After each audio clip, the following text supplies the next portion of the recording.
Alors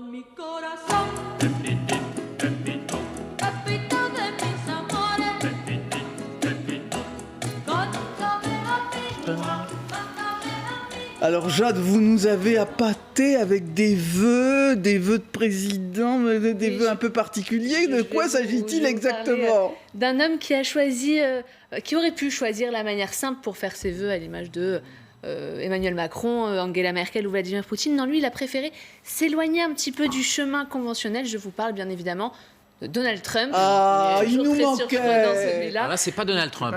Non, non plus. Non, mais si, vous le Additionnel. Vous connaissez l'amour du président américain pour Twitter. Eh bien, c'est bien sûr sans surprise qu'il a choisi ce réseau social pour faire part de ses vœux aux Américains. Et vous allez voir, il a choisi le ton très délicat de faire culpabiliser ses compatriotes. Écoutez. Ah. Moi, je suis à la Maison-Blanche et je travaille pendant que vous faites la fête. Mais je ne vous en veux pas. Amusez-vous bien. Nous allons passer une belle année. Je vous souhaite une très bonne année à tous. Voilà, tout est normal. Vous imaginez si Macron avait fait ce style de vœux ? Pendant que vous êtes en train de faire la fête, moi je suis à la Maison-Blanche en train de travailler. Alors c'est complètement lunaire, on a en face de nous un président visiblement très contrarié de passer le nouvel an tout seul. Il faut le comprendre, Melania, elle avait pris la décision, elle, de partir dans leur propriété à Palm Beach avec les enfants. Et lui, crise politique oblige, il a dû annuler ses vacances, le pauvre. Donc il était extrêmement contrarié. Vous imaginez bien que ce genre de message a fait énormément réagir sur les réseaux sociaux.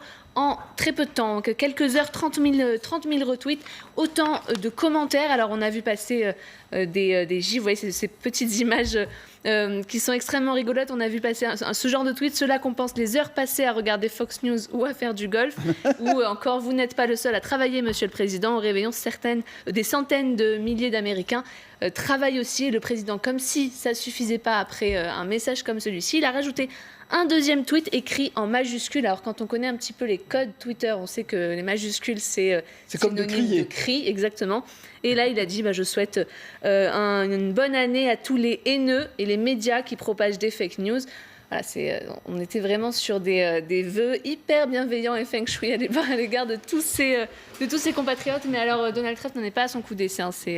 Il est un petit peu habitué de ce genre de démarche, puisqu'en 2018 et en 2017 également, Guillaume Viltel, il a fait parler de lui pour des vœux un petit peu particuliers. C'est intéressant cette façon de prononcer des vœux là. C'est plus le copain du président de la République là, le dénommé Donald Trump là. Écoutez, je sais pas, il a un pays à l'arrêt, il a des centaines de milliers de personnes qui travaillent, y compris dans des situations de crise. Mais remarquez, c'est gentil, il dit qu'il leur en veut pas, c'est déjà pas mal quand même. Oui, c'est adorable. C'est une empathie très forte. Mais c'est quand même curieux parce que Michel Cotta, son assise électorale reste très, très ferme, très forte.